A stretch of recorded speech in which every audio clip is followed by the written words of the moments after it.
What is going on, guys? Freaking Trades here, bringing you another new weekly stock watch list. Before we get started, though, don't forget to leave a like, comment, and subscribe to the YouTube channel. And let's go ahead and get started. So, going into this week with earnings week, now this is the New Year's. Happy New Year, guys. Holidays are out of the way. Big majority of holidays, at least. You know, we still got some more important ones in the future. But as far as all the big holidays for the season, they're all coming to an end. So, market should be going back to normal here. Going with earnings this week, there really isn't too much going on, if I'm being honest. No big names, no big nothing. I mean, Delta Airlines, that's about it. So airlines and then banks are right around the corner. And then after those come, it will be the tech sector. So obviously that's the sector that everyone always has their eyes on and what they're most excited about. So we have that around the corner, but as far as this week goes with earnings, there is nothing too important going on that we really have to worry about. So going into the watch list here for you guys, we'll talk about ES and NQ and where both of those are at. It is something for sure. So when I was charting this yesterday, we did find another bottom on ES here. ES and NQ both pretty much have the same exact look to them, and both relatively moving the same according to each other, which is not always a bad thing, but it's not always a good thing either. But moving forward here, as far as ES goes, I'm looking to keep things pretty simple here. I'm going to be looking towards the upside since the beginning of this week. That is what we struggled to get above at the 6,000 area. Above 6,000, I have room up all the way until this 660, 660, 70 area, only because of the trend line we have here that stops us in the 4 hour that it has been respecting for more than a week now. So that is something to keep an eye out for ES. Not too much else going down on there. As far as the downside goes, I'll be looking at this at 58.70 if we decide to come back down. NQ, like I had just said, actually has almost the same setup on it. We have that 4 hour downtrend, and this breaks around 21,800. As far as NQ goes for the upside, obviously near the beginning of the week, we struggled to hold above 21,500 or even 21,600. So for the upside, those are the two areas I'll be looking at. For the downside, we have another double bottom here, which is the 21,000 area. So that is the area that I'll be looking at for the downside. Obviously, with ES and NQ being closer to the upside, that's what we'll be focused on for the meantime.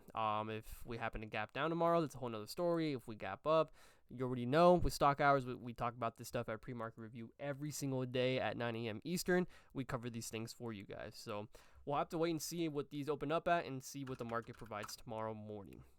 Now, as far as the watch list goes, watch list has been pretty dry. As you guys have seen, the past few watch list videos have been short and sweet. It's going to be the same time or same thing this time around. So with NVIDIA, I got two stocks on here, NVIDIA and Tesla. Nothing new. Our two main stocks of stock hours. Meta isn't one to really talk about because that's really based a lot on market divergence. But as far as NVIDIA goes here, I will be looking at this at 145.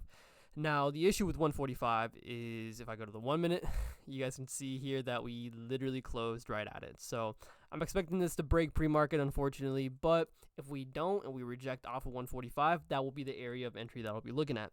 The other entry that I have would be around this 145.80, 146 area on NVIDIA if we happen to see a continuation or if 145 breaks pre-market and we still have this level intact. You still have to remember, this is a massive range that NVIDIA has been stuck in for a while, so it's nothing too excited to be hyped up about just because it's still in the same range.